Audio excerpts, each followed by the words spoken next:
How's it going, everybody? We're here today with a video by Verdicts. I don't think I've ever seen them before, so this was their first time on the channel. Could Luffy stop the Invincible War? Now,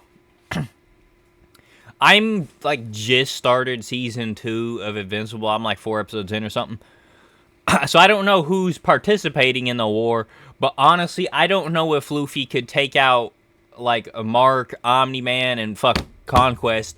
I don't think he could do that. That might be too much for him, especially like Conquest there's the big one. And obviously, I don't know who's in the war, so we're just going to listen to what the guys say.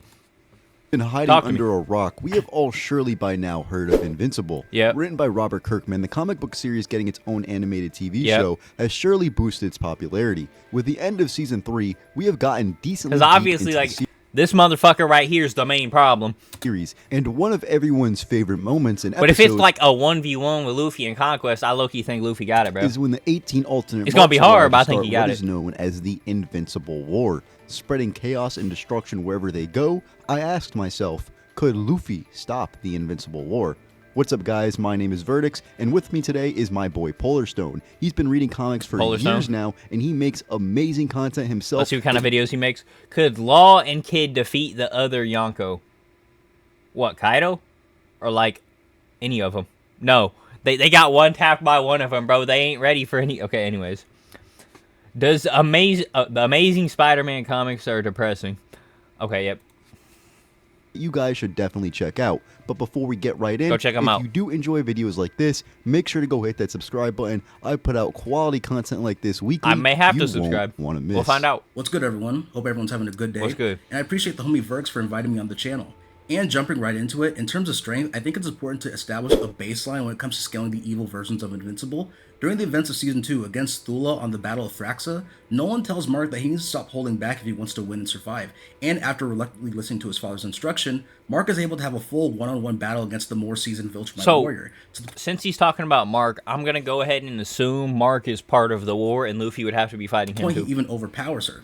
If Mark didn't hesitate, he would have been able to take her out and win the battle. This feat, as well as being acknowledged by General Krieg, proves that Mark Prime was already in that low to mid-level Viltrumite threshold before his training arc at the beginning of Season 3 with Cecil, where after 3 months of training, Mark is expected to be able to beat Anissa in a fight, according to Donald, someone who is able to casually crack open an island. The easiest way I could see them dealing with Luffy is just throw him into space and then he fucking dies. Without even using her full strength. And many of these evil Invincibles are able to injure Mark Prime post his training arc, showing the bare minimum. Obviously, no one would watch a fight in that. Different levels of stats among the evil versions of Invincible, but we know that basically all 18 Marks were able to conquer their Earths, with some even being able to kill their own versions of Omni-Man, which 18 Marks. Going off of his own feats of casually tearing apart the Flaxen Empire across their entire planet, would put these guys at the highest interpretation within the continental to multi-continental range of strength, depending on your perspective. Now, Luffy, while he might just be I thought that was fucking Mark doing that. To be reckoned with. As far back as Dressrosa, Luffy was clashing and defeating Chinjao, a character who is capable of splitting apart and destroying continents. Later in that same arc, a character you probably have forgotten about by the name of Sai is also verbatim stated to be able to do the exact same thing. These are characters Luffy even back then... Luffy's probably 10 times stronger than he was here in Elbaf, maybe more, I don't know. was clearly stronger than, giving him easy continental level scaling. But obviously Luffy right now is massively stronger than these guys, as he was able to defeat Kaido and fight off Kizaru. These guys, including Luffy, are able to contend with Whitebeard, while might not be stronger. Okay, genuine question though, like a little side rant. Do people really think that Kaido is stronger than Luffy? Because I've heard some, I don't know if they're like trolling or just trying to get a laugh or making a joke, but I feel like somebody out there's got to be serious about it. Fight against him. Whitebeard is a man that even in his old age is stated by Sengoku and Oda to be able to destroy the entire world. The One Piece world is also implied to be bigger than ours, as we see it has multiple moons, meaning Whitebeard and by vice versa Luffy are planetary to large planetary level in terms of AP. Now, for those... Does that mean, like, the earthquake fruit, right?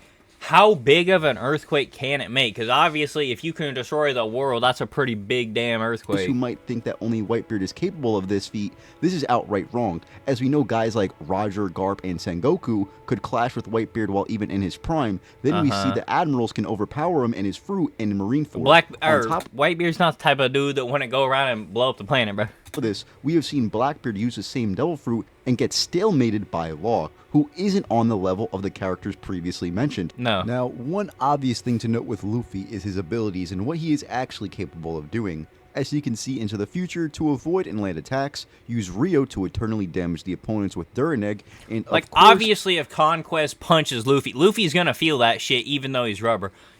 And using Haki, that's still gonna hurt him, but his fucking armament Haki is going to give him a pretty big boost here. Use advanced and being made of rubber on top of it. Amplify the strength of his attacks by a fuck ton. When he uses his gears, he can use Gear 2 and 3 to speed and sizen up his attacks, and in Gear 4, most noticeably Snake Man, he can attack his opponents with insane speeds and change the trajectory of his attacks.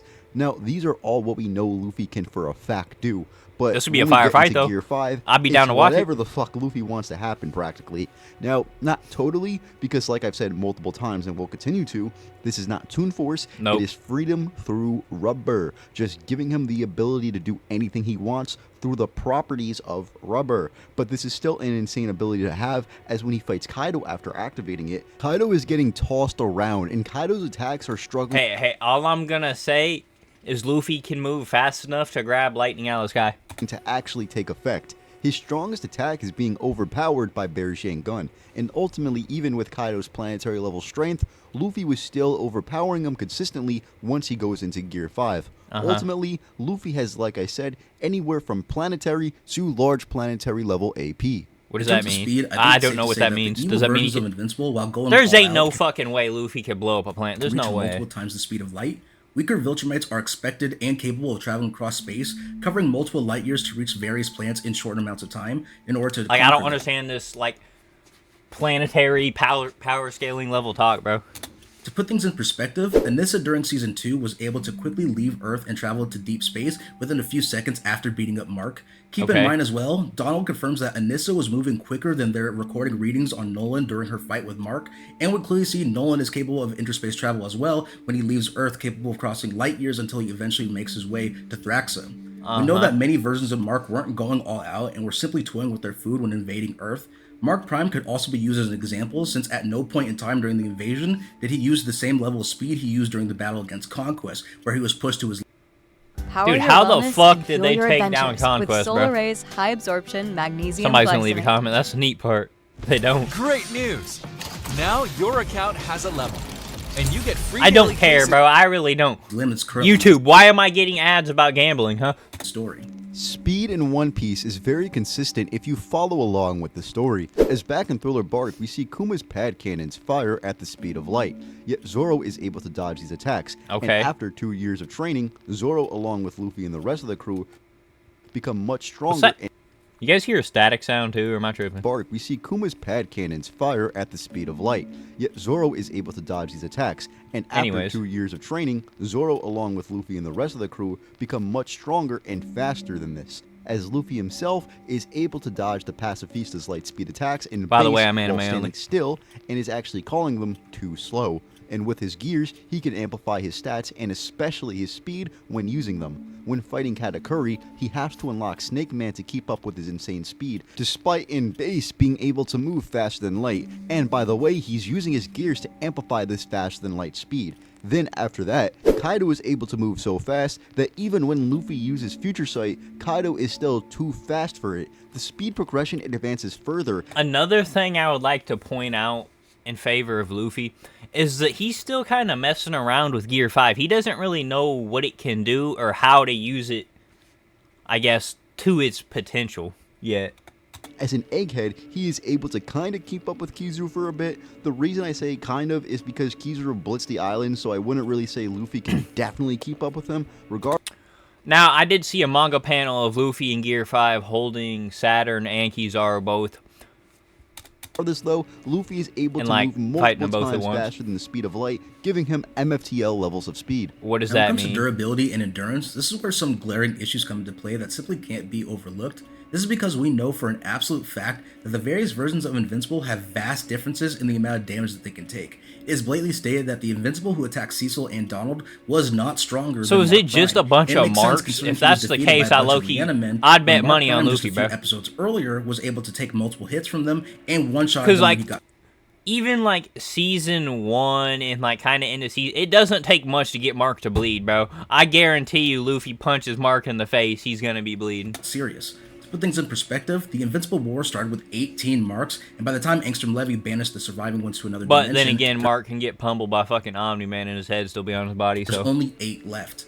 Meaning 10 of these marks were defeated by much weaker heroes who are seen as fodder in the grand hierarchy of the Invincible mythos. We see one mark get defeated by some random werewolf hero, another who got defeated by the combined effort of Oliver and 2 other heroes. Oliver himself is overall weaker than the evil versions of Invincible, let alone his actual brother. I think this made very clear in the Conquest fight as well. Probably one of the worst showings of durability and endurance was the mark who was taken out by Rex's explosion. The explosion itself just taking out the building that they were in. Bro, I hate Because Rex we so know fucking some much. marks were capable of defeating their versions of Omni-Man. Unironically, the level of attacks that they can tank stretches between building level all the way to multi-continental, depending on which version of Invincible we're talking about. However, it is worth noting that because of their Viltrumite biology, if the attack isn't entirely fatal, it is possible for the evil versions of Invincible to continue fighting. I say this only because it isn't unreasonable to scale them to Lucan, another low to mid-tier Viltrumite who was able to continue fighting while having his guts literally spilled out of his body. So when it comes to finishing off these evil variants, the attack must definitely have enough power behind it to keep them down. Hell, there might even be a problem, like if... Let's say Luffy was here. The marks still might try and fight each other, right? Because I'm guessing that's what's going on in the show. Luffy's durability spans just up to superhuman, as the most he can do is harden his skin with armament hockey, but his endurance spans pretty far, as in Gear 5, he was able to withstand attacks from Kaido that could contend with the world-destroying power of Whitebeard and brush off these attacks somewhat.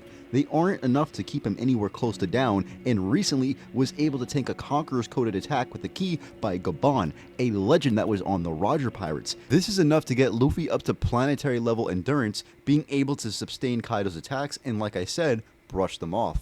Now that all the stats have been determined, here we come back to the question endurance of the video. And speed-wise, could Luffy stop the fine. Invincible War?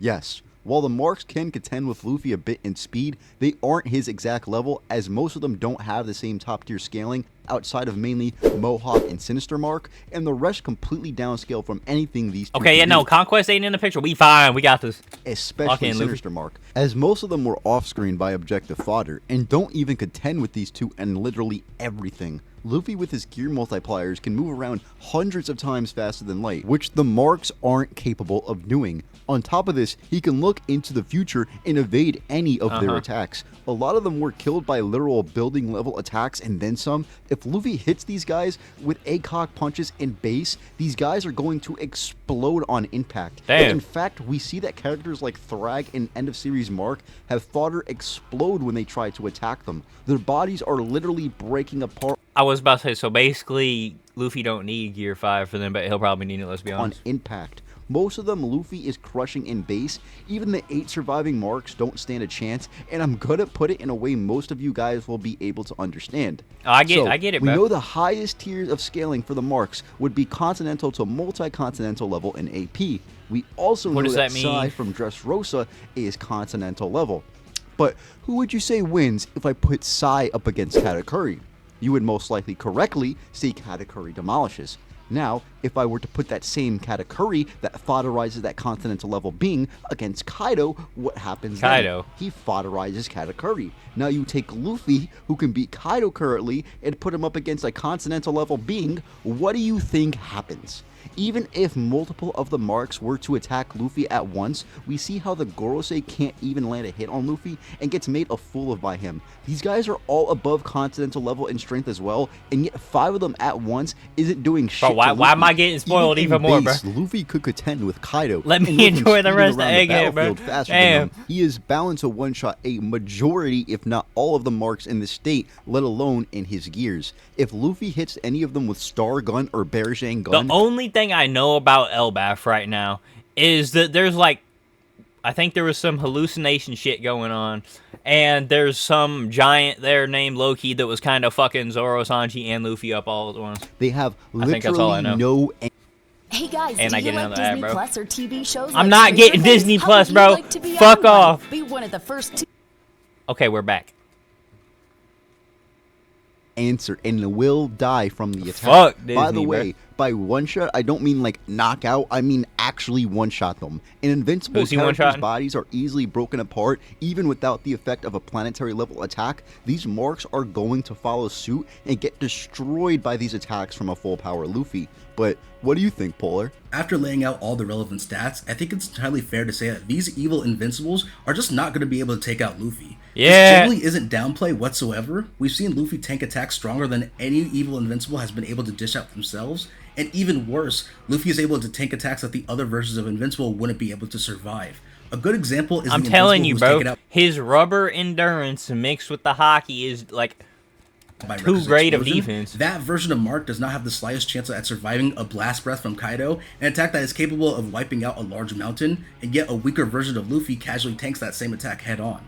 Significantly weaker versions of Luffy are capable of casually dodging light speed attacks as well. Luffy In Mark's defense, any of them that they have won't really matter with his, what's it called, Ryu hockey? That shit, because it like attacks the inside of your body. as he is right now in the story, can move faster than anything his weaker self could even comprehend. Not to mention, I guess their again, outside that many of these durability evil don't even versions really are matter. blatantly stated to not scale to Mark Prime To an himself. extent. I think it's important to remember that there is a strength hierarchy in the Invincible universe that can't be ignored. A small spoiler warning for the Invincible comic book, but as we've all clearly seen, Conquest is one of the strongest Viltrumites of all time, Yep. blatantly ragdolling Mark for the majority of their fight, and despite having his head bashed in, was capable of Now, I'm surviving telling you, the if battle. Conquest is here, But it'd be not a whole even he different stands a chance against scenario, the bro. man he serves under, Grand Regent Thrag, the leader of the Viltrumite Empire. Without going into major spoilers, all I'll say is that Thrag's overall strength makes Conquest's fight against Invincible look like a toddler throwing a tantrum in comparison. Holy He stands shit. at a level most characters in the Invincible universe couldn't possibly reach, and would easily one-shot the strongest versions of the evil Invincibles. The only way any of the evil Invincibles would stand remotely of a chance against Luffy is if we upscaled them to much stronger versions of Mark later in the story. But as they are right now, they are getting stomped badly. Yeah, the only way Damn. for these guys I thought it might even be like a close fight or something, but shit, I guess not. to win would be for Luffy to go into Gear 5 and meet his time limit, but I highly doubt that he would hit his time limit before all the marks are destroyed, as he is faster and much stronger than all of them. Give Luffy the W here. Well, My that's it goat. for you guys. If you enjoyed, go hit that subscribe button and leave a like. It really helps I'll drop with a the like. algorithm. Again, thanks to Polar Stone for helping out here. Go check W his Polar channel Stone. out. As Okay, though. Shout out to Verdicts. Go check him out. But anyways, okay, I guess Luffy is going to win. I kind of figured that, but I didn't think it would be as drastic as they're saying. He's saying Luffy would stomp them. Anyways, that was Could Luffy Stop the Invincible War by Verdicts. Go check it out. Go check him out. Let me know what you thought of it. And of course, thank you for stopping by, and I hope you have a good day.